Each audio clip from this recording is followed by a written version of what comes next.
To schedule text message on iPhone 16e, you have to start by opening App Library and you have to search for Shortcuts application, not messages, just Shortcuts application. So it should be available right here.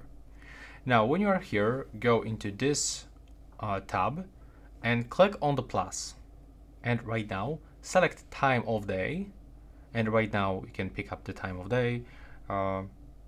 Also, you can set repeat if you want.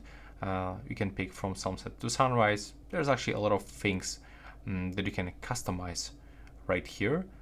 And right now, you can click next. And now tap to send message. Then input the message phrase right here. Right now, input the phone number or pick someone from your contacts.